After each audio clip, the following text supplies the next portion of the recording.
We consume a lot of plastic. And while some of it makes it to the dump or the recycling plant, much of it doesn't. So where does it go? And what happens to it? How long does plastic take to decompose?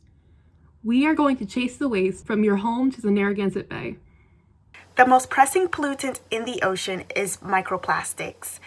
They can break down from larger plastics like water bottles or other commonly used items. According to Professors Colleen Suckley and Andrew Davies at the University of Rhode Island, these plastics can take months or even years to break down. They're a long-term pollution problem because they are so resilient. When they're there, the timeframes we're looking at here is when they break down, but what are they breaking down into? Smaller plastics. So they perhaps have a longer time frame in the water. And the eventual fate of most plastics in the oceans is to fall to the seabed. How do they get into Narragansett Bay? So wastewater treatment facilities is one method that it can go through. You can also have riverine or estuarine or stormwater runoff, okay, from land. Basically, plastic particles can run off through freshwater systems, end up in the Narragansett Bay. They can be blown in as litter and then start to fragment. A lot of microplastics don't just come from littering, but instead everyday objects that you might use all the time.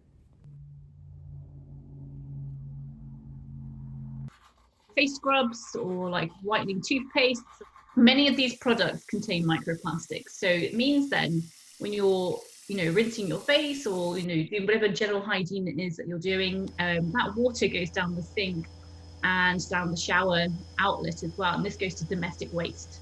So this waste then goes to a wastewater treatment center, and the water gets treated there so that it's as clean as it possibly can get before it goes into the ocean.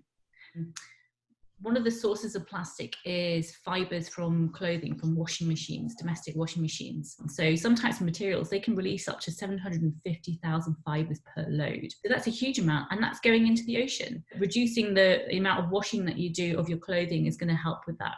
Another source is car tires. So there's plastics built into the sort of rubber of the car tires to make them more resilient and have better traction and longevity. And they estimate that within our oceans, we have roughly about 28% of what we find in microplastics comes from car tires. And when you think about storms as well, you've got all this water washing over the roads, going into these storm drains. Storms can actually alter the amount of plastics entering the environment on a seasonal basis. Microplastic pollution can significantly upset ecosystems, from the base level to more complex wildlife. The ocean, the bays are a huge sink for carbon and can really benefit the climate as a whole, right? So one thing I've read is that something as simple as algae, which is a huge part of the food chain, is basically starts the entire chain of ocean health, right?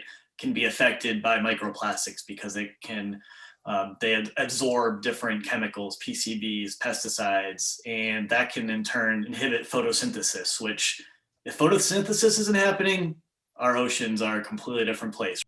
Seabirds, whales, dolphins, porpoises, seals, that kind of stuff, all them species dramatically impacted by plastic debris and plastic waste.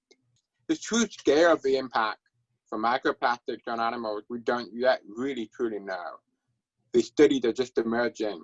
They are showing compromised immune systems, they're showing compromised physiology and growth rates, they're showing damage to gills, to their digestive tract.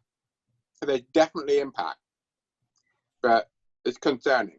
The bay contains roughly 1 to 22 microplastic particles per liter of water. This doesn't really sound like a lot, but keep in mind that the Narragansett Bay is a large body of water. This is why Suckling, Davis, and Brian Perozzi use pumps and filters to extract the water from the ocean and bring it to their lab for examination.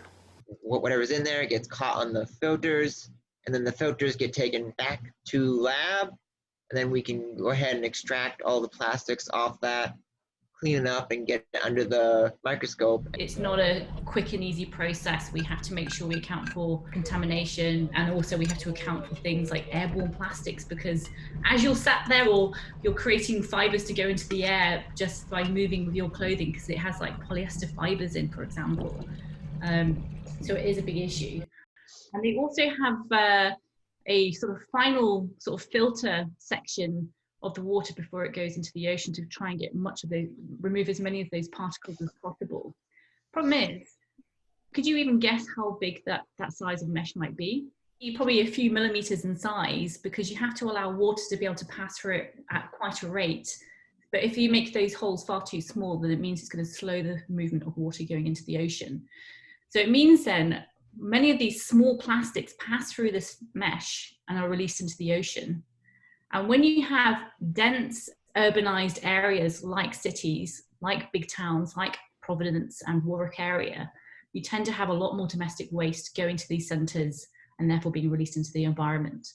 Societal change is necessary in order to prevent microplastic pollution from getting worse.